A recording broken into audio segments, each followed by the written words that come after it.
ሰማይት የሚለው ሲበዛ ሰማይታት የሚለውን ይሰጠናል። ሰማይት ማለት ምስክር መስካሪ ማለት ነው። ሰማይታት ስንል ምስክሮች መስካሪዎች ማለታችን ነው። ሰማይት ማለት በሰላም ዘመን በቃልና በሕይወት የሚመሰክር ሲሆን በመከራ ዘመን ደግሞ አንገቱን ለስለት አንገቱን ለሰይፍ አካሉን ለእሳት ለስለት ለጥይት ሰጥቶ የሚመሰክር ማለታችን ነው። ወገኖቼ የምናመልከው አምላክ የምናፍርበት አምላክ አይደለም። የምንከተለው ክርስትና የምናፍርበት ክርስትና አይደለም። በክርስትናችሁ እንዳታፍሩ፣ በማተባችሁ በመስቀላችሁ እንዳታፍሩ። አንዳንድ ጊዜ አዝናለሁ። ለማተባቸው የሚሞቱ ሰዎችን ባየንበት ዓይናችን በማተባቸው የሚያፍሩ በመስቀላቸው የሚሸማቀቁ ኦርቶዶክሳውያንም አሉ። በማተባችን ዋጋ የምንከፍልበት ዘመን ነው። ዘመነ ሰማዕትነት ወደ ኢትዮጵያ ከመጣ ሰንበትበት ብሏል። ደም ሳይፈስባት ሐዋርያ ሳይላክላት ክርስትናን የተቀበለች ሀገር አሁን ግን ደም የሚፈስባት ሀገር ሆናለች። ስለዚህ እያንዳንዳችን የምናፍርበትንና የማናፍርበትን ነገር ለይቶ ማወቅ ያስፈልጋል። ኦርቶዶክሳውያን ታስታውሳላችሁ፣ ዛሬ ኢትዮጵያ ላይ ለሚቀጣጠለው ሰማዕትነት ሻማውን የለኮሱት ክብሪቱን የጫሩት የአዲስ አበባ ልጆች ቂርቆስ አካባቢ የተወለዱ በ2007 ዓመተ ምህረት ታስታውሳላችሁ። ዛሬ ኢትዮጵያ ውስጥ ለሚቀጣጠለው ሰማዕትነት የለኮሱት እነሱ ናቸው። ኑሯቸውን ለማሸነፍ ነው የሄዱት። ሊቢያ ድንበር ላይ ሲደርሱ ያልጠበቁት ነገር ገጠማቸው። ከኛ ጋር ሁኑና ኑሮ ይለፍላችሁ ተባሉ። ነገር ግን ኑሮ እንዲያልፍላችሁ ብዙ ብር እንድትቆጥሩ ከፈለጋችሁ ሃይማኖታችሁን መቀየር ይጠበቅባችኋል ተባሉ። እና ጀግኖቹ ምን አሉ? እኛ የመጣነው ሀገር ለመቀየር እንጂ ሃይማኖት ለመቀየር አይደለም። እኛ የመጣነው እና አቡነ ጴጥሮስ ደረታቸውን ለጥይት ከሰጡባት ሀገር ነው። እኛ የመጣነው የጊዮርጊስ ክብር ከሚገለጥባት ሀገር ነው። እኛ የመጣነው የ3 ዓመቱ ብላቴና የቂርቆስ ታሪክ ከሚተረክባት ሀገር ነው። ሃይማኖታችን አንቀይርም፣ ማይተባችን አንበጥስም። ማተባችን ከሚበጠስ አንገታችን ይበጠስ። መስቀሉን አናወልቀውም፣ ክርስቶስን አንክደውም። ዋጋ ከፍሎልናል። ከዓለም ፍቅር የክርስቶስ ፍቅር ይበልጥብናል አሉ።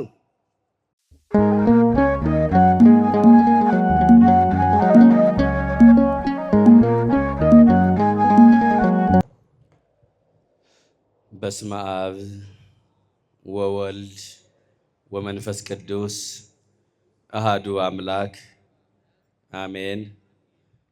ክቡር አባታችን መላከ ብርሃን ዶክተር አባ ጴጥሮስ የገዳሙ የስብከተ ወንጌል ክፍል ኃላፊ፣ የተከበራችሁ የገዳሙ አበው መነኮሳት መምህራነ ወንጌል፣ መዘምራን፣ ከሩቅም ከቅርብም እግዚአብሔር በቸርነቱ የሰበሰባችሁ ምእመናን፣ ምእመናት፣ ሕፃናትም ጭምር እንደምን ዋላችሁ? ለበረከት የጠራን እንድናመልከው የሰበሰበን ምሽቱን ባርኮ ቀድሶ የሰጠን የድንግል ማርያም ልጅ የዓለም መድኃኒት አካላዊ ቃል ኢየሱስ ክርስቶስ ስሙ የከበረና የተመሰገነ ይሁን። ሰማዕታት በሚል ኃይለ ቃል ለተወሰኑ ደቂቃዎች እንማማራለን።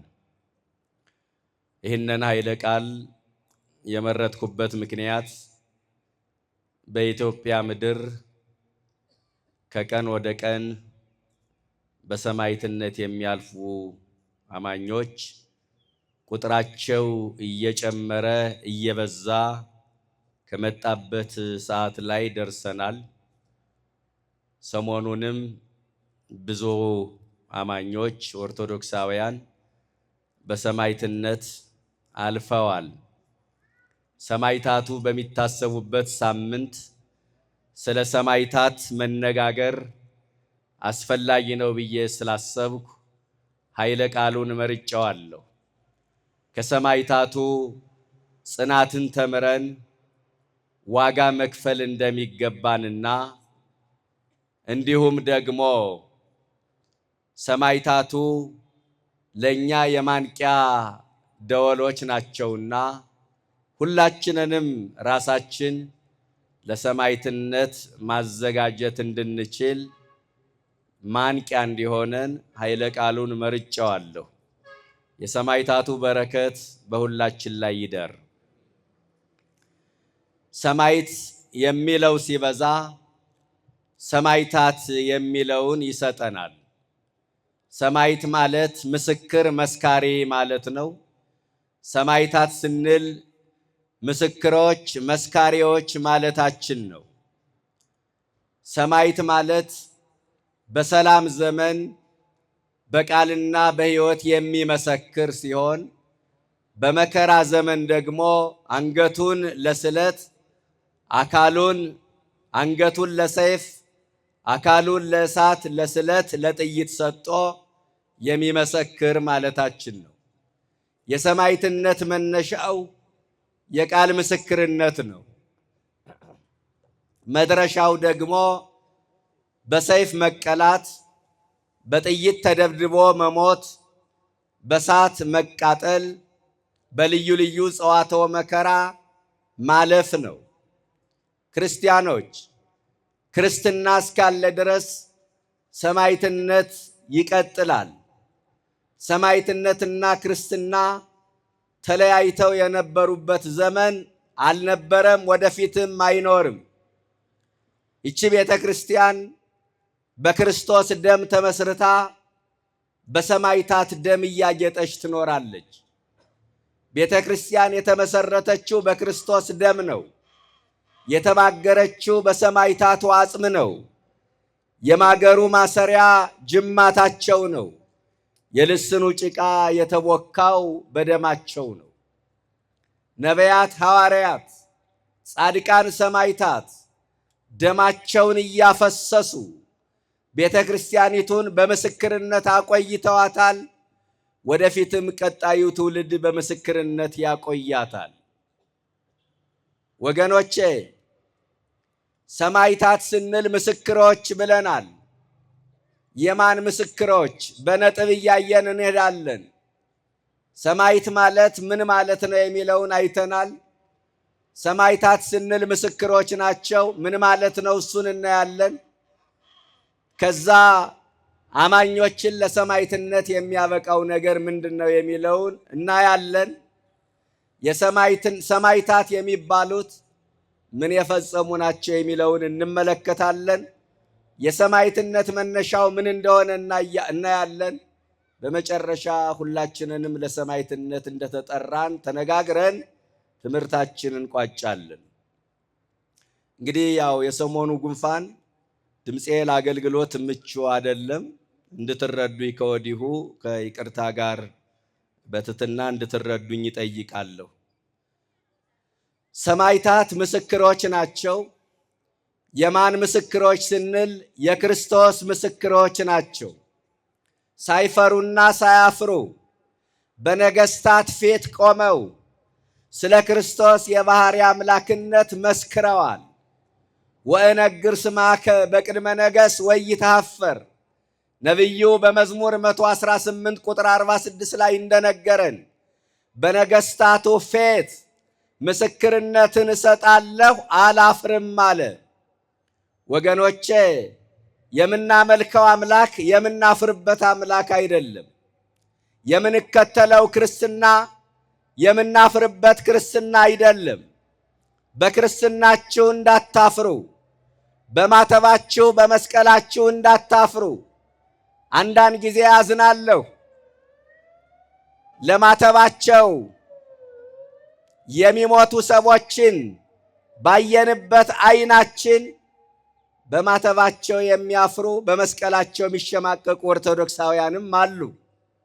ማተብ ማሰር፣ መስቀል ማጥለቅ የሚያሳፍራቸው በሚሰሩበት መስሪያ ቤት ሃይማኖታቸው ምን እንደሆነ ባይታወቅ የሚመርጡ ቤተ ክርስቲያን መሄዳቸው፣ ገዳም መሳለማቸው ባይሰማባቸው ደስ የሚላቸው ብዙ ኦርቶዶክሳውያን አሉ።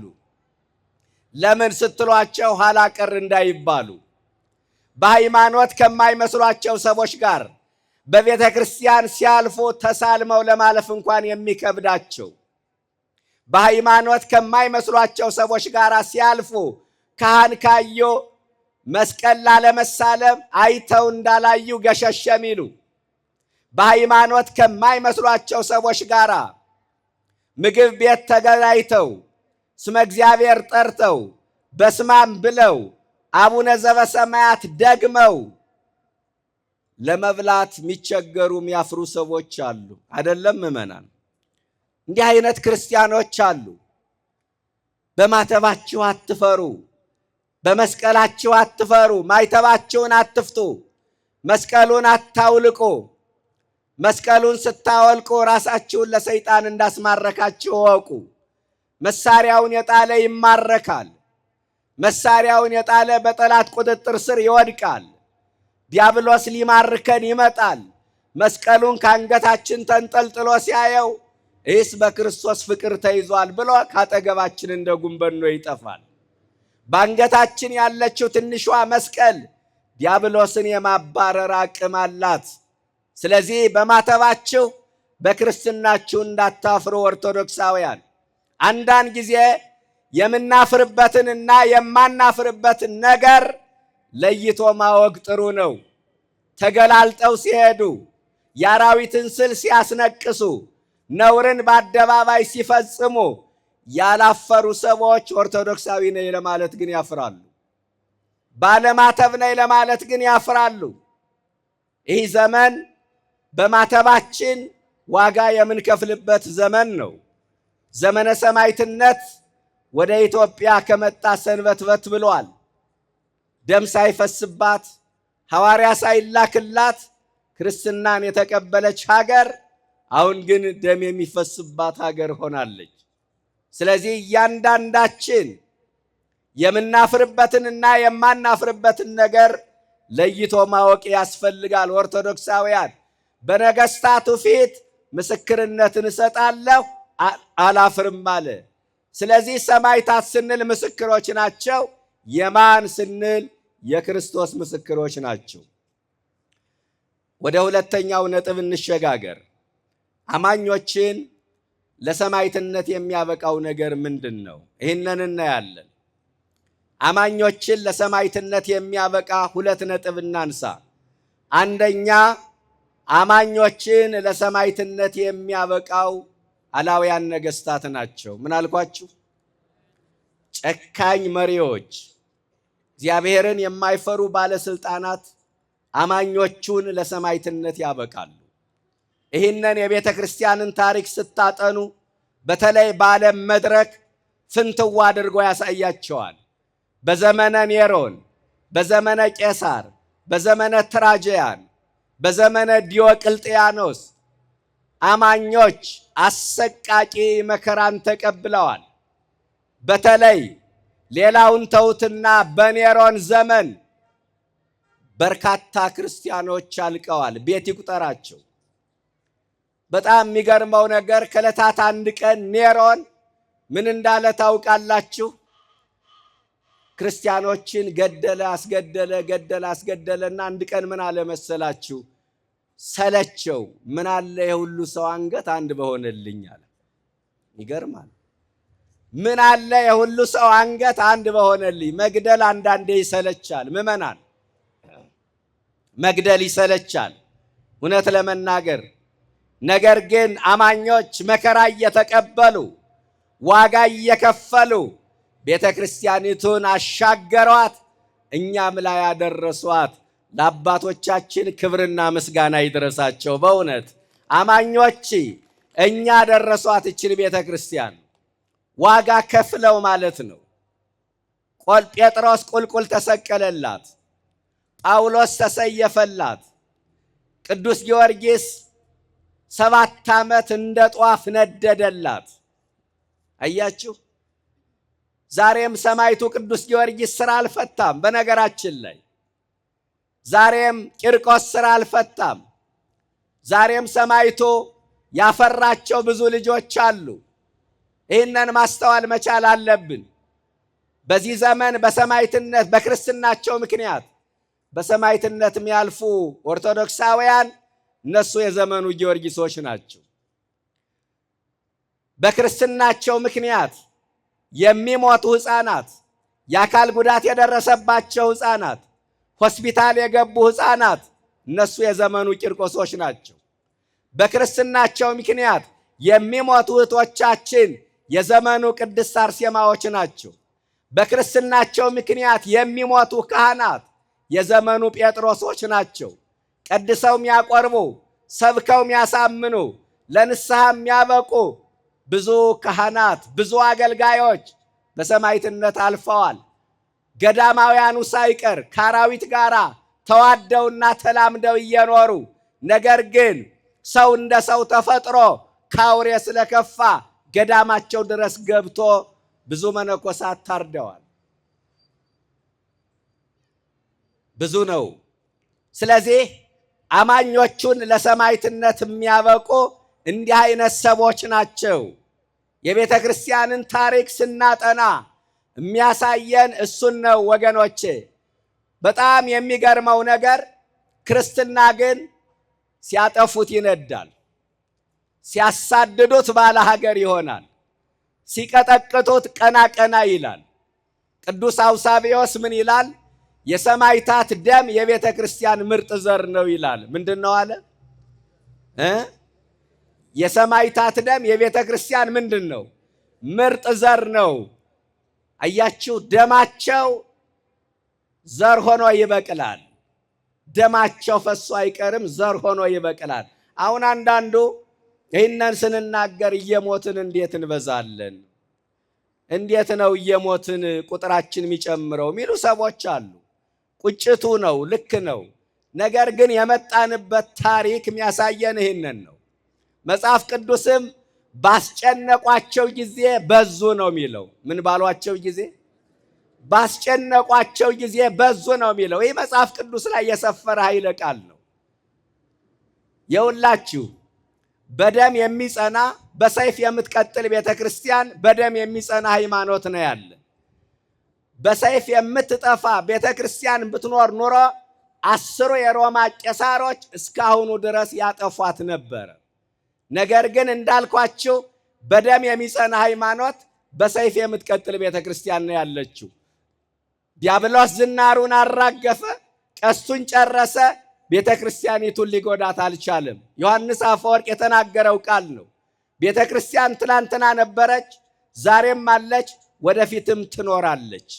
ይህንን ማስተዋል ይገባል። ስለዚህ አማኞቹን ለሰማዕትነት የሚያበቋቸው አላውያን ነገሥታት። ሁለተኛ፣ አማኞቹን ለሰማዕትነት የሚያበቁ መናፍቃን ናቸው። ምንድን ናቸው? መናፍቃን ናቸው። ይህንን በተለይ የቤተ ክርስቲያንን ታሪክ ስታጠኑ በተለይም በአርዮሳውያን ዘመን አርዮሳውያን ከቄሳሮች ጋር ወዳጅነትን በፈጠሩበት ዘመን በቅድስት ሥላሴ የሚያምኑትን በክርስቶስ የባሕርይ አምላክነት የሚያምኑትን ያሰቃዩአቸው ነበረ፣ መከራ ያጸኑባቸው ነበረ። ዛሬም አንዳንዶቹ ጊዜውን እንደ ምቹ አጋጣሚ በመጠቀም በክርስቲያኖች ላይ ዛቻ፣ ንቀት፣ ማስፈራሪያ የሚያደርሱ አልፎ ተርፎ መከራ የሚያደርሱ ብዙ መናፍቃን እንዳሉ አንረሳውም። ስለዚህ አማኞቹን ለሰማዕትነት የሚያበቁ ሁለተኛው መናፍቃን ናቸው ኦርቶዶክሳውያን። የግብፅ ቤተ ክርስቲያን ከመከራዋ ብዛት የተነሳ የቀን መቁጠሪያዋን ሳይቀር ቀይራለች። የቀን መቁጠሪያዋን በብርቱ መከራ ውስጥ አልፋለች። እስከ 284 ዓመተ ምህረት ከ284 ዓመተ ምህረት በኋላ ያለውን ዓመተ ሰማዕታት ብላ ሰይመዋለች። ምን ብላ ሰይመዋለች? ከመከራዋ ብዛት የተነሳ ዓመተ ሰማዕታት ብላ ሰይመዋለች። የኛ አባቶች ግን ምን አሉ? ባላውያን ከደረሰብን መከራ ይልቅ በክርስቶስ ያገኘነው ምሕረት ይበልጣል ብለው የዘመን መቁጠሪያችን የክርስቶስ ልደት እንዲሆን አደረጉ። እውነት ነው። ባላውያን ከደረሰብን መከራ በጌታ ያገኘነው ምሕረት ይበልጣል ብለው የዘመን መቁጠሪያችን የክርስቶስ ልደት እንዲሆን ወሰኑ። ግብፅ ግን ከመከራዋ የተነሳ ዘመን መቁጠሪያዋን ሳይቀር ቀይራለች እያልኳችሁ ነው። ሰማዕታት የሚባሉት ምን የፈጸሙ ናቸው? ሶስተኛውን ነጥብ እንመልከት። ሰማዕታት የሚባሉት ምን የፈጸሙ ናቸው? ቅዱስ ኤፍሬም በሶስት አረፍተ ነገር ገልጦ ይነግረናል። በሐሙስ ውዳሴ ማርያም የምታውቁት ነው። አማን መነኑ ሰማዕት ጣዕማ ለዚህ ዓለም፣ ሰማዕታት የዚህን ዓለም ጣዕም ናቁ ይላል። መጀመሪያ ሰማዕታት የሚባሉት የዚህን ዓለም ጣዕም የናቁ ናቸው። ምኑን የናቁ? የዚህን ዓለም ጣዕም የናቁ ሰማዕታት ይባላሉ። ጣዕም እያለ ጣዕሙን የናቁ፣ ምቾት እያለ ምቾትን የተጸየፉ እነሱ ሰማዕታት ይባላሉ። ወገኖች ይህች ዓለም ጣዕሟን እያሳየ ስንቱን ማረከችው፣ ስንቱን ከክብር አጎደለችው፣ ስንቱን ከመንፈሳዊ ሕይወት ለየችው፣ ስንቱን እንደ ሸንኮራ መጣ ተፋችው። ከላይ እስከታች ከልቅ እስከ ደቂቅ ከካህን እስከ ምዕመን በዚች ዓለም ጣዕም ያልተማረከ ማን ይሆን? ኦርቶዶክሳውያን። ስለዚህ ፍላጎቱን ያሸነፈ የዚህን ዓለም ጣዕም ያሸነፈ ተድላ ዓለምን የናቀ የቅድስና ልብሱን ያላወለቀ በፈሪሃ እግዚአብሔር የተጎበኘ እርሱ ምን ይባላል? ሰማዕት ይባላል። የመጀመሪያው የዚህን ዓለም ጣዕም የናቀ እርሱ ሰማዕት ይባላል። ሁለተኛ ወካው ደሞሙ በእንተ እግዚአብሔር፣ ስለ እግዚአብሔር ደማቸውን ያፈሰሱ እነሱ ምን ይባላሉ? ሰማዕታት ይባላሉ። ስለ ክብራቸው፣ ስለ ስማቸው፣ ስለ ሀገራቸው፣ ስለ ወገናቸው ደማቸውን የሚያፈሱ አሉ። ነገር ግን በተለየ መልኩ ስለ እግዚአብሔር ደማቸውን የሚያፈሱ ሰማዕታት ይባላሉ። ብዙዎቹ ደማቸውን አፍስሰው በሰማይ ሻማውን የለኮሱት ክብሪቱን የጫሩት የአዲስ አበባ ልጆች ቂርቆስ አካባቢ የተወለዱ በ2007 ዓመተ ምህረት ታስታውሳላችሁ። ዛሬ ኢትዮጵያ ውስጥ ለሚቀጣጠለው ሰማዕትነት የለኮሱት እነሱ ናቸው። ኑሯቸውን ለማሸነፍ ነው የሄዱት። ሊቢያ ድንበር ላይ ሲደርሱ ያልጠበቁት ነገር ገጠማቸው። ከኛ ጋር ሁኑና ኑሮ ይለፍላችሁ ተባሉ። ነገር ግን ኑሮ እንዲያልፍላችሁ ብዙ ብር እንድትቆጥሩ ከፈለጋችሁ ሃይማኖታችሁን መቀየር ይጠበቅባችኋል ተባሉ። እና ጀግኖቹ ምን አሉ? እኛ የመጣነው ሀገር ለመቀየር እንጂ ሃይማኖት ለመቀየር አይደለም። እኛ የመጣነው እና አቡነ ጴጥሮስ ደረታቸውን ለጥይት ከሰጡባት ሀገር ነው። እኛ የመጣነው የጊዮርጊስ ክብር ከሚገለጥባት ሀገር ነው። እኛ የመጣነው የ3 ዓመቱ ብላቴና የቂርቆስ ታሪክ ከሚተረክባት ሀገር ነው። ሃይማኖታችን አንቀይርም፣ ማይተባችን አንበጥስም። ማተባችን ከሚበጠስ አንገታችን ይበጠስ። መስቀሉን አናወልቀውም፣ ክርስቶስን አንክደውም። ዋጋ ከፍሎልናል። ከዓለም ፍቅር የክርስቶስ ፍቅር ይበልጥብናል አሉ። 1 ወር ሙሉ ለመኗቸው። ጭራሽ ሊያናግሯቸው አልፈለጉም። 29 ደቂቃ አንገታቸው ላይ ቢላዋ ተሰክቶ የፍርሃት ምልክት አልታየባቸውም ነበረ። ለመኗቸው፣ አይሆንም አሉ። ማን ይታያቸው ነበር ካላችሁ፣ ቀራንዮ ላይ የታረደው በግ መድኃኔዓለም ይታያቸው ነበር። እነ ቅዱስ ጊዮርጊስ ነጩን ለብሰው አይዟቸው ይሏቸው ነበረ። በመጨረሻ ከፊሎቹን ጥቁር ልብስ አለበሷቸው፣ ከፊሎቹን ብርቱካናማ ልብስ አለበሷቸው። ጥቁር ልብስ የለበሱትን በጥይት ጨረሷቸው። ብርቱካናማ ልብስ የለበሱትን በሰይፍ አረዷቸው። ሙተው ሞት ዲያብሎስን ግን አሸነፉት። ክብርና ምስጋና ለሰማዕታቱ ይድረሳቸው። አዎ አያችሁ፣ ከሃዲው ሲበዛ፣ መናፍቁ ሲበዛ፣ የቅዱሳንን ቃል ኪዳን የሚንቀው ትውልድ ከቀን ወደ ቀን እየበረከተ ሲመጣ የትናንቱን ቅዱሳን ሊያስታውሰን እነዚያን ወጣቶች የዘመኑ ቅዱሳን ሰማዕታት አድርጎ አስነሳልን። ስለ ሰማዕታት ስንተርክ ውሸት ነው ለሚሉን መናፍቃን መልስ ሰጠውልን አልፈዋል። ወገኖቼ እነዚህ የጽናት መምህሮቻችን ናቸው።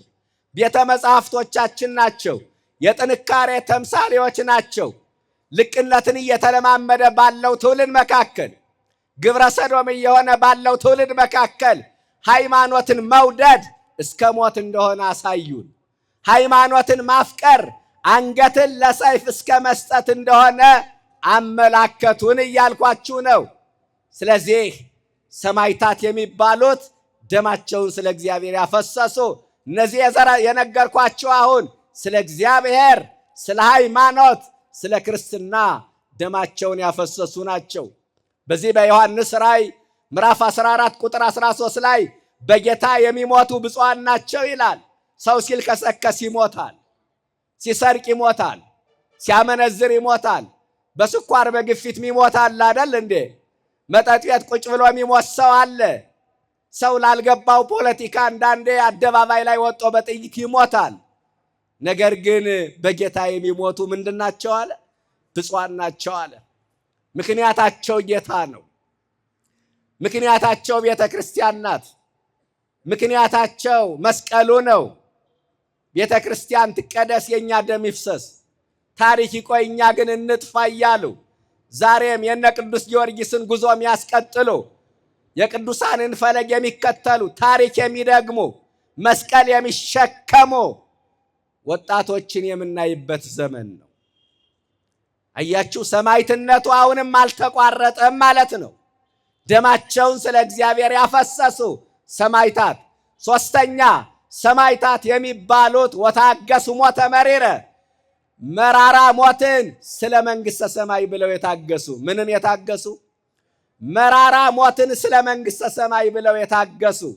መራራ ሞት ምንድን ነው? በጥንቱ ዘመን በሰይፍ መቀላት፣ በመንኮራኩር መፈጨት፣ በጋለ ብረት መቃጠል፣ በእሳት መለብለብ፣ በፈላ ውሃ መጠበስ፣ ይሄ መራራ ሞት ይባላል።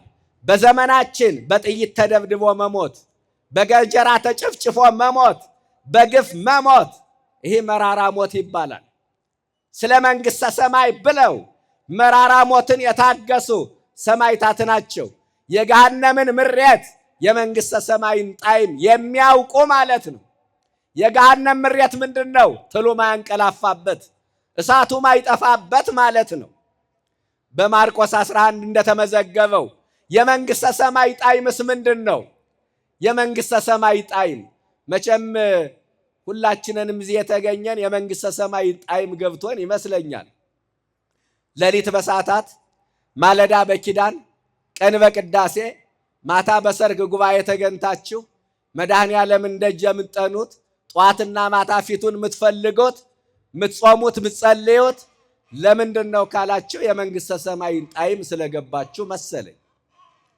የመንግሥተ ሰማይን ጣዕም ዓይን ያላያት ጆሮ ያልሰማት በሰው ልብ ያልታሰበች እግዚአብሔር ለወዳጆቹ ያዘጋጃት አግኝተን ማናጣት ገብተን ማንወጣባት በዘር በቋንቋ ተቧድነን ግጭት ማንፈጥርባት የዚህ ዓለም ባለስልጣን ማይገዛት ፍጡር ማያዘዝባት ከመላእክቱ ጋራ ቅዱስ ቅዱስ እያልን የምንኖርባት የመንግሥተ ሰማይ ጣዕም ማለት እሷ ናት ወገኖቼ።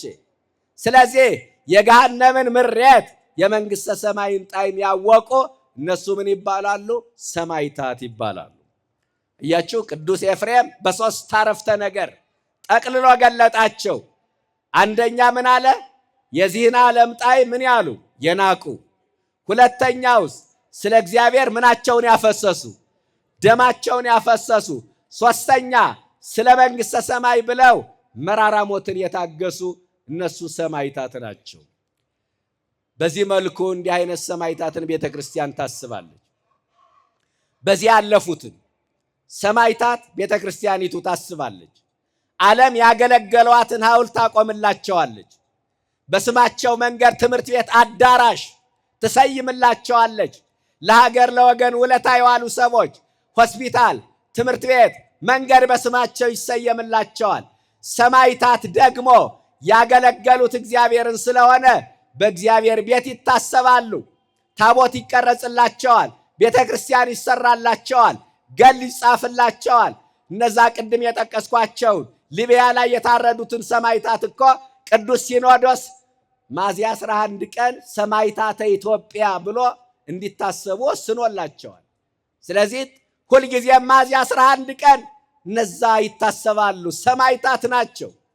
ቤተ ክርስቲያኒቱ ምዕመናን ሰማዕታትን የምታስበው ቀጣይ ሰማዕታትን ለማምረት ነው። እየሰማችሁኝ ነው? ቤተ ክርስቲያኒቱ ደግመዋለሁ፣ ሰማዕታትን የምታስበው ቀጣይ ሰማዕታትን ለማምረት ነው። ምን ማለት ነው? የሁላችሁ ስለ ሰማዕታት መናገር ሌሎችን ለሰማዕትነት ያጫል። ስለ ሰማዕታት መናገር፣ ስለ ሰማዕታት ማሰብ ሌሎችን ለሰማዕትነት ያጫል።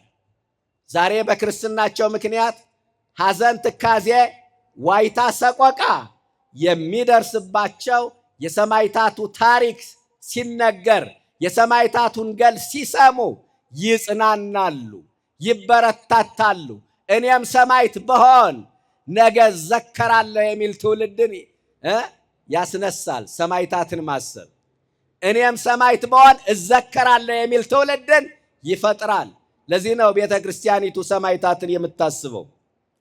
ሌላው የሰማዕትነት መነሻው ምንድን ነው የሚለውን እንመልከት። በነጥብ ነገሮችን ተመልክተናል። ሰማዕት ማለት ምን ማለት ነው አይተናል። ሰማዕታት ምስክሮች ናቸው ስንል እሱ ምን ማለት እንደሆነ ተነጋግረናል። ሶስተኛው አማኞቹን ለሰማዕትነት የሚያበቁ ነገሮች ምንድናቸው ተመልክተናል። ሰማዕታት የሚባሉት ምን የፈጸሙ ናቸው አይተናል። የሰማዕትነት መነሻው ምንድን ነው? ይህንን እንመለከታለን። የሰማዕትነት መነሻው ፍቅረ ክርስቶስ ነው። ምንድን ነው አልኳችሁ? የሰማዕትነት መነሻው ፍቅረ ክርስቶስ ነው። ኦርቶዶክሳውያን ፍቅረ ክርስቶስ የሌለው ሰው ሰማዕት መሆን እንዴት ይችላል? የክርስቶስ ፍቅር የሌለው ሰው ማን ይለየናል? እኛ ብዙ ነገር ለየን። ጥቅም ለየን፣ ወሬ ለየን፣ ፌስቡክ ለየን፣ ቲክቶክ ለየን፣ ማህበራዊ ሚዲያ ለየን፣ ኳስ ለየን። ሰይፍ ሳይመዘዝበት የካደ ትውልድ መጣ። አያችሁ፣ በክርስትናቸው ምክንያት አንገታቸውን ለሰይፍ የሚሰጡ ሰዎችን በምናይበት አይናችን ሰይፍ ሳይመዘዝበት ደግሞ የካደ ትውልድም አለ። በጊዜው የተፈተነ፣ በገንዘቡ የተፈተነ እንዲህ አይነት ትውልድ አለ። አንዳንድ ጊዜ በጣም አዝናለሁ። ወጣቱ ለኳስ የሚሰጠውን ፍቅር ለክርስቶስ ቢስጥ ዓለምን ጥሎ ይሄድ ነበር። አንዳንድ ጊዜ ለኳስ የምንሰጠውን ያህል ፍቅር እንኳን ለፊልም የምንሰጠውን ያህል ፍቅር ለክርስቶስ ብንሰጥ እንዴት መልካም ነበረ። ብዙዎቻችን ለክርስቶስ ያለን ፍቅር እንደ ብረት ቀዝቅዞብናል። እውነት ለመናገር ተቸግረናል። እኔ በዚህ ልክ ጣዖት፣ በዚህ ልክ ኳስ ጣዖት እንደሆነ የተረዳው ሰሞኑን ነው።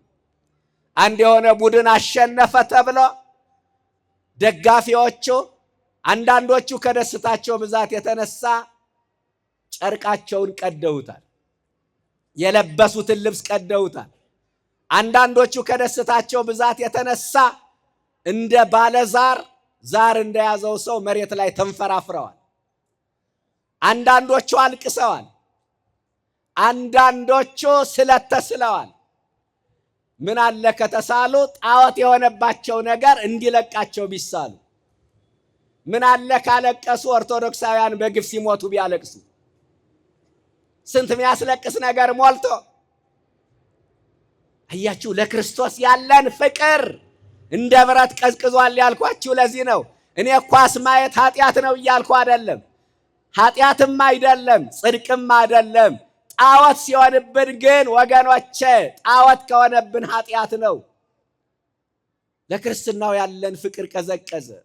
ለክርስቶስ ያለን ፍቅር ብዙዎቻችን ቀዝቅዟል። እውነት ለመናገር ቅዱሳኑን ግን ከዓለም የለያቸው ከኃጢአት የለያቸው የክርስቶስ ፍቅር ነበረ። በእውነት የጌታ ፍቅር ስንቱን ማረከ፣ ስንቱን ገዳም አስገባ፣ ስንቱን ከሥጋ ፍላጎት ለየ። ጻድቃንን ወደ ገዳም፣ ሰማዕታትን ወደ ደም የወሰደ የመስቀሉ ፍቅር ነበረ። ወገኖቼ የመስቀሉ ፍቅር ሰማዕታትን በተጋድሎ ያበረታ፣ ጻድቃንን ለመከራ ያነሳሳ፣ ባሕታውያንን ለምናኔ ያዘጋጀ የመስቀሉ ፍቅር ነው። የክርስቶስ ፍቅር ስንቱን ማረከ። ለዚህ ፍቅር ጀግኖቹ ዝናራቸውን ፈተው ተማረኩለት። ለዚህ ፍቅር ባለሀብቶች ሀብታቸውን ሰጠው መነኑለት። ለክርስቶስ ፍቅር ነገሥታቱ ካባቸውን አሽቀንጥረው አክሊላቸውን ወርውረው ገዳም ገቡለት። ለዚህ ፍቅር ብዙዎቹ ብዙ ነገር ሆኑለት። ብዙዎቹ በክርስቶስ ፍቅር ልባቸው ተነካ። ገድለ ጊዮርጊስ ላይ አንድ የሚገርም ቃል አለ። ወሶቢያ ነደት ልቦ በፍቅር አምላካዊት፣ በአምላኩ ፍቅር ቅዱስ ጊዮርጊስ ልቡ ተቃጠለ ይላል። የእኛ ልብ የሚቃጠለው በዓለም ፍቅር ነው። የትውልድ ልብ የሚቃጠለው በኳስ ፍቅር ነው፣ በሌላ ተራ ነገር ነው። ስለዚህ ቅዱሳኑን ከዓለም የለያቸው ከኃጢአት የለያቸው የክርስቶስ ፍቅር ነው። የሁላችሁ የሰማዕትነት መነሻው ፍቅረ ክርስቶስ ነው። የጌታ ፍቅር በውስጣችን ሲቀጣጠል ሰማዕት እስከ መሆን እንደርሳለን። ብዙዎቻችን ግን እንዳልኳችሁ ፍቅሩ ከብረት ያክል ቀዝቅዞብናል።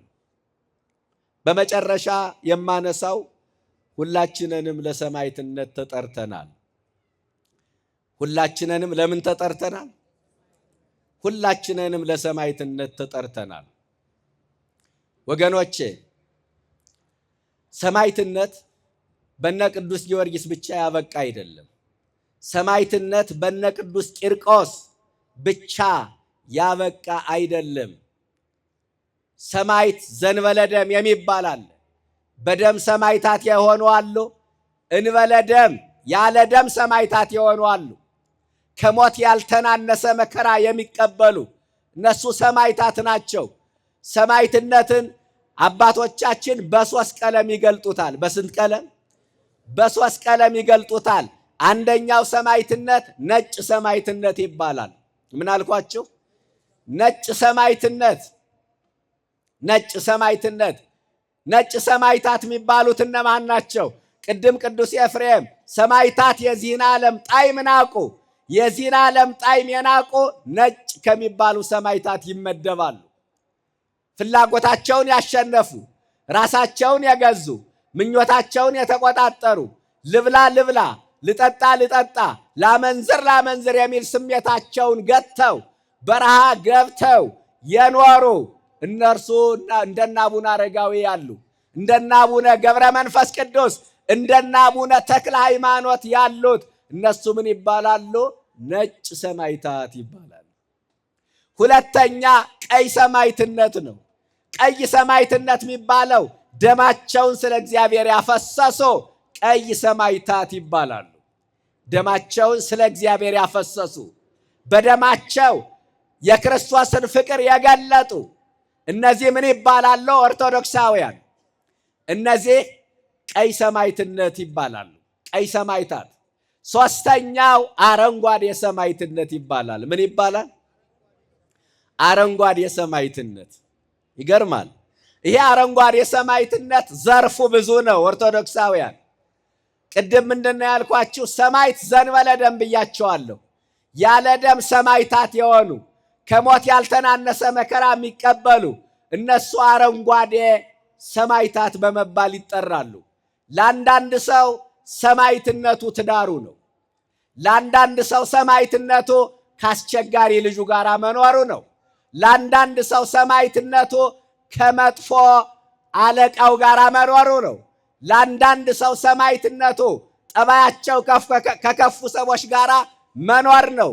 ለአንዳንድ ሰው ሰማዕትነቱ ስለ እውነት መኖር፣ ስለ እውነት መጠላት ነው። ይህ አረንጓዴ ሰማዕትነት ይባላል። በክርስትና ምክንያት የአካል ጉዳት የደረሰባቸው እነሱ አረንጓዴ ሰማዕታት ናቸው። በክርስትና ምክንያት ንብረታቸው የወደመባቸው፣ ቤታቸው የፈረሰባቸው እነሱ አረንጓዴ ሰማዕት ከሚባሉት የሚመደቡ ናቸው። ስለ እውነት መጠላት እንዳልኳቸው ምን ይባላል? አረንጓዴ ሰማዕትነት ይባላል። ጌታ በማቴዎስ 24 ቁጥር 9 ላይ ስለ ስሜ በአሕዛብ ዘንድ የተጠላችሁ ትሆናላችሁ አለ። ስለምን?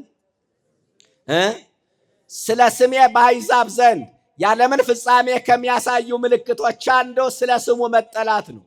በወልድ ውሉድ በክርስቶስ ክርስቲያን ስለተባላችሁ በአሕዛብ ዘንድ የተጠላችሁ ትሆናላችሁ። ዓለም ክርስትናን ይጠላል፣ ክርስትናን ይገፋል። በትክክል እግዚአብሔርን የሚያመልኩ ሀገራት በዓለም ላይ 5 ናቸው። ስንት ናቸው? በትክክል እግዚአብሔርን የሚያመልኩ አንደኛ ግብፅ፣ ሁለተኛ ሶሪያ፣ ሶስተኛ አርመን፣ አራተኛ ህንድ፣ አምስተኛ ኢትዮጵያ፣ ስድስተኛ የኤርትራ ኦርቶዶክስ ተዋሕዶ ቤተክርስቲያን። በትክክል እግዚአብሔርን የሚያመልኩ ሀገራት። ሌላው ዓለም ክርስትናውን ይገፋዋል፣ ክርስትናውን ይጠላዋል በአንድም በሌላም መንገድ። አሁን መስቀል ያሰረ ማተብ ያሰረ የሚሸማቀቅበት የሚጠላበት ዘመን ነው። ስለ ስሜ በአሕዛብ ዘንድ የተጠላችሁ ትሆናላችሁ። ስለ ስሙ መጠላት፣ ስለ እውነት መኖር፣ ስለ እውነት መጠላት እሱ አረንጓዴ ሰማዕትነት ነው። በመጨረሻ አረንጓዴ ሰማዕትነት ራስን መግዛት ነው። ምን አልኳችሁ? ራስን መግዛት። የ21ኛው ክፍለ ዘመን አረንጓዴ ሰማዕትነት ራስን ማሸነፍ፣ ራስን መግዛት ነው። ከ9 የመንፈስ ፍሬዎች አንዱ ራስን መግዛት ነው። አሁን ከላይ እስከታች ከሊቅ እስከ ደቂቅ ያጣነው የተቸገርነው ምንድነው ካላችሁ ራስን መግዛት ነው። ሰው በዝሙት እንስሳ በጭካኔ አራዊት የሆነው ራሱን መግዛት ባለመቻል ነው። ልቅነት የተስፋፋው የሰው ልጅ ከክብሩ ወርዶ እንስሳትን የመሰለው ያልሰራው ኃጢአት ምንድነው እያለ የሚረክሰው ለምን ይመስላችኋል? ራስን መግዛት ባለመቻል ነው። ጥላቻን ያረገዘ ለበቀል የሚሮጥ ወንድም ወንድሙን ለመግደል ቀን የሚጠብቅ ትውልድ የመጣው ራስን መግዛት ባለመቻል ነው። አንገት እየቆረጠ እጅ እየቆረጠ ዋንጫ እንደበላ የሚጨፍር ትውልድ የመጣው ራስን መግዛት ባለመቻል ነው። ነውርን ጌጥ ያደረጉ ከባህል ከእሴት ያፈነገጡ ከሞራል ልዕልና የወረዱ ከሰውነት ባህሪ የወጡ ሰዎችን የምናየው ራስን መግዛት ባለመቻል ነው። የ7 ዓመት ሕፃን እንዲህ አይነት ሰው ደፈረ የሚባለው፣ የ80 ዓመት ሽማግሌ ማይገባ ነገር አደረገ የሚባለው ራስን መግዛት ባለመቻል ነው። ሁላችንንም እገሌ ወገሌ ሳንባል ያጣነው የ21ኛው ክፍለ ዘመን ሰማዕትነት ራስን መግዛት አለመቻል ነው። ራስን መግዛት ሰማዕትነት ነው። አረንጓዴ ሰማዕትነት። ይሄ ሰማዕትነት ማለት ይህ ነው። የዚህ ዘመን ሰማዕትነት ራስን መግዛት ነው።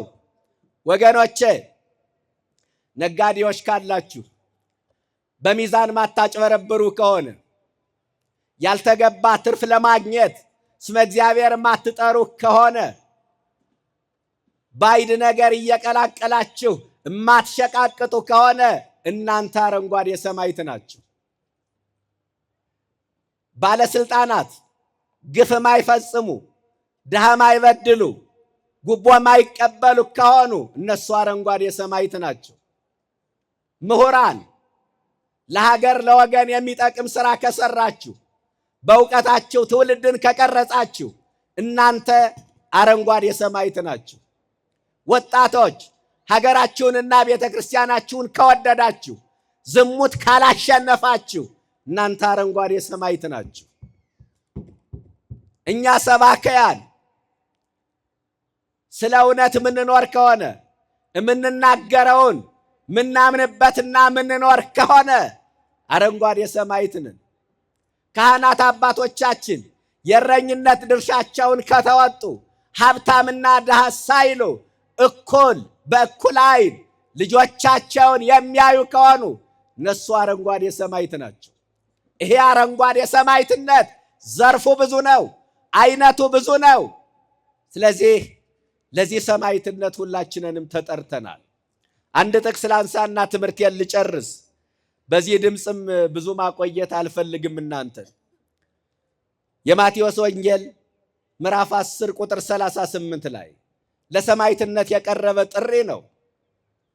ጥሪውን ያቀረበው ክብር ይግባውና መድኃኔ ዓለም ክርስቶስ ነው።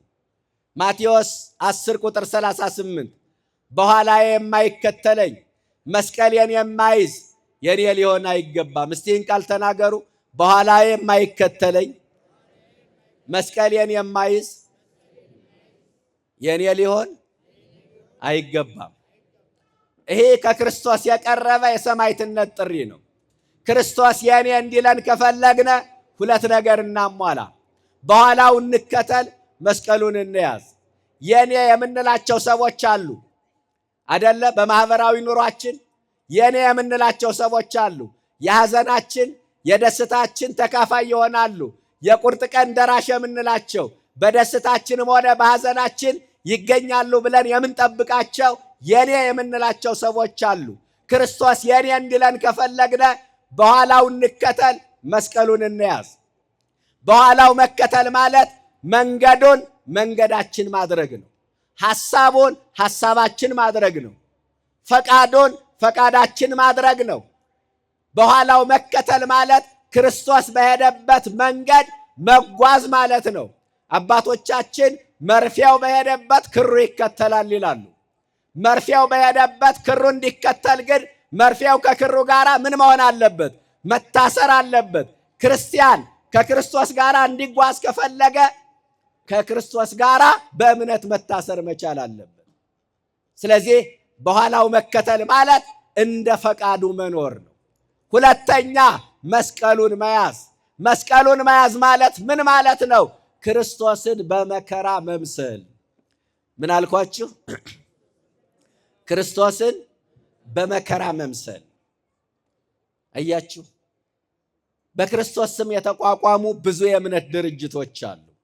እኛ ከሌሎች ቤተ እምነቶች የምንለየው ጻድቁ ተክለ ሃይማኖት ያማልዳል አያማልድም፣ ሐዋርያው ቅዱስ ዮሐንስ ያማልዳል አያማልድም በሚል ብቻ አይደለም። ከዚህ የዘለለ ነው። የሁላችሁ እኛ ከሌሎች ቤተ እምነቶች የምንለየው የክርስቶስ የመከራውና የሕማሙ ተካፋይ መሆናችን ነው። ብዙዎቹ ጌታ አድኖኛል ይላሉ።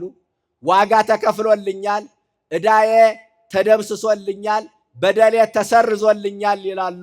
ግን የመከራው ተካፋዮች አይደሉም። ብዙዎቹ ዓርብን ይጠሏታል፣ በትንሣኤው ይደሰታሉ። በትንሣኤው ለመደሰት ግን በዓርብ መከራ መካፈል ያስፈልጋል። ዘሐመ ምስለ ክርስቶስ ይነግስ ምስለ ክርስቶስ። ከክርስቶስ ጋር የታመመ ከክርስቶስ ጋር ነግሶ ይኖራል ይላል። ከክርስቶስ ጋር መታመም ማለት ክርስቶስን በመከራ መምሰል፣ የመከራው ተካፋይ መሆን ነው። ስለዚህ አንደኛ በኋላው መከተል፣ ሁለተኛ መስቀሉን መያዝ፣ ክርስቶስን በመከራ መምሰል። ክርስቶስን በመከራ ከምንመስልበት መንገድ አንዱ ደግሞ ሰማዕትነት ነው። ክርስቲያኖች ጨርሻለሁ። ሁላችንንም ክርስትናውን እንፈልገዋለን፣ ግን ዋጋ መክፈል አንፈልግም። ሁላችንንም ክርስትናውን እንወደዋለን። በክርስትና ምክንያት ግን ቅንጣት ታክል መከራ እንዲነካን አንፈልግም። እሱ አይሆንም። የሁላችሁ ክርስቲያን ነኝ ብለን ስንጠይቅ አብረን መጠየቅ ያለብን ነገር ዋጋ ለመክፈል ዝግጁ ነው ብለን ራሳችንን ጠይቀው። ወንዶች በ40 ቀናችን ስንጠመቅ፣ ሴቶች በ80 ቀናችሁ ስትጠመቁ ከሥላሴ ጋር ውል ተፈራርመናል። መከራ ለመቀበል ክርስቲያን ተብሎ ለመጠራት ብቻ አይደለም፣ የሚገጥመንን መከራ ባኮቴት ለመቀበል በ40ና በ80 ቀናችን ከሥላሴ ጋር ውል ተፈራርመናል። ስንቶቻችን ይህንን ተረድተን ይሆን? ስለዚህ መከራ ለክርስቲያኖች የሚደምቁበት እንጂ የሚደበዝዙበት አይደለም። የሚመኩበት እንጂ አንገት የሚደፉበት አይደለም። ሐዋርያው በመከራችን እንመካለን ይላል። ሮሜ 4 ቁጥር 5 ላይ መከራ ያስመካል እንዴ? ወይ መታደል! ቅድስና ሲያድግ እንዲህ ነው ለካስ። እኛን የሚያስመካን ቁሳዊ የሆነው ነገር ነው። እኛን የሚያስመካን ገደል የሚገባ መኪናው፣ የሚወድመው ንብረቱ፣ የሚፈነገለው ወንበሩ፣ የሚያልፈው ስልጣኑ የሚያስመካው ሰው አለ። አባቶቻችን ግን በደረሰባቸው መከራ ይመኩ ነበረ። ለምን ካላቸው መከራቸው የክብራቸው መገኛ ስለሆነ። ይገርማል። መከራቸው የክብራቸው መገኛ ስለሆነ መመካት ብቻ አይደለም፣ ይደሰቱም ነበረ። እኛ መከራ ሲገጥመን እንደ ቅጠል እንጠወልጋለን፣ አራስ ነብር እንሆናለን፣ የመኖር ተስፋችን ይጨልምብናል። ግን መከራው የማንቂያ ደወል ነው። እንድንበረታ ነው፣ እንድንዘጋጅ ነው፣ እንድንጠነክር ነው። በዚህ በሐዋርያት ሥራ ምዕራፍ 5 ቁጥር 42 ላይ ምን ይላል? ስለ ስሙ የናቁ ዘንድ የተገባቸው ነው ስለተቆጠሩ ደስ እያላቸው ከሸንጎ ፊት ወጡ ይላል። ሐዋርያት ተገርፈው በነገሥታት ፊት ደስ እያላቸው ወጡ። ማን ነው ተገርፎ ደስ የሚለው? ዓለም ከምትሰጠን ደስታ ይልቅ በክርስቶስ ስም የምንቀበለው መከራ ሰላማችን ነው፣ ደስታችን ነው፣ ረፍታችን ነው። ይህንን ማመን መቻል አለብን። ስለዚህ ሁላችንንም አይነቱና መጠኑ ይለያይ እንጂ ለሰማዕትነት ተጠርተናልና በሚገጥመን መከራ በሚደርስብን ፈተና ተስፋ ሳንቆርጥ በቀናች በጸናች በተዋህዶ ሃይማኖት ጸንተን እንድንኖር መድኃኔዓለም ይፍቀድልን። ከሰማዕታቱ ረድኤትና በረከት ሁላችንንም ያሳትፈን። የሰማዕታቱን ልብ ያድለን። አጽራረ ቤተ ክርስቲያንን ያስታግስልን። መከራውን ለክብር ያድርግልን። ንስሐ ገብተን ሥጋውን በልተን ክቡር ደሙን ጠጥተን የአባቶቻችን ከተማ የቅዱሳንን ርስት እንድንወርስ ቸርነቱ ይርዳን። ወስብሐት ለእግዚአብሔር። እግዚአብሔር ይስጥልኝ።